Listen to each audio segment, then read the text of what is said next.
I now give the floor to the distinguished representative of Ghana. Thank you very much, Madam President. Ghana thanks the permanent representative of Estonia for the presentation of the 2020 annual report of the United Nations Security Council. We also associate ourselves with the statement of the Accountability, Coherence and Transparency Group, which was read by the distinguished permanent representative of Portugal, as well as with the comments of previous speakers on the need for a more analytical report which has a strategic orientation. We also join previous speakers in thanking you for convening this very important debate on the 2020 annual report. The presentation of the report to the General Assembly for consideration in accordance with Article 24, Paragraph 3 of the Charter demonstrates our collective commitment to maintain accountability for the decisions and actions of the Council and improve transparency in the important work that the Council carries out on behalf of all member states. Madam President, my delegation is happy to note that despite the difficulties that were occasioned by the COVID-19 pandemic, the Council demonstrated adaptability in its working methods. We know that in total, for the year 2020, the Council held 81 in-person meetings, 269 video conferences, adopted 57 resolutions, and issued 13 presidential statements, as well as 46 statements to the press. This outcome compares favorably with that of 2019. We therefore welcome the proactive measures that were taken by the Council to continue its work through remote participation in addressing global security challenges. The decision taken by the Council in Resolution 2532 on 1st July 2020 for the immediate cessation of hostilities in support of the Secretary General's call for global ceasefire to assist efforts in combating COVID-19 in vulnerable countries was commendable, although its sanctity was broken on many occasions. Ghana takes note of the breadth of the Council's activities for 2020, which covered, among others, the peace and security situation in the Middle East, Europe, Latin America, some parts of Asia, as well as several countries in Africa. We also welcome the work of the Council on thematic questions such as women and peace and security, civilians in armed conflicts, and children in armed conflicts. Regrettably, the files on Africa continue to take up a sizable proportion of the Council's agenda. Despite efforts to address the crisis on the continent, challenges remain.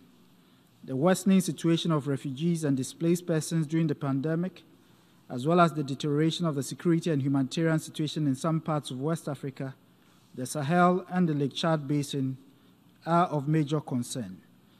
The recent attacks by unknown militants in the village of Sohan in Burkina Faso, leading to the killing of 160 people, shows the fragility of the security situation in some countries on the continent and the need for further engagement in support of the fight against extremist and radicalized groups. Ghana therefore welcomes the ongoing partnership between the Council and the African Union in addressing the crisis on the continent and looks forward to a deepening of the relationship with the Peace and Security Council of the African Union, as was the case during the video conference of September 2020. We note with appreciation the Council's concern about the situation in the Sahel region and welcome its strong support for the ECOWAS mediation efforts in addressing the crisis in the region. We, however, believe that there is scope to deepen engagement with regional arrangements through greater burden sharing in support of regional peace operations and missions. Madam President, as one of the top troop and police contributing countries, Ghana remains worried about the volatile operational environment under which peacekeepers are deployed. We therefore welcome the Council's adoption of Resolution 2518 on 30th March 2020.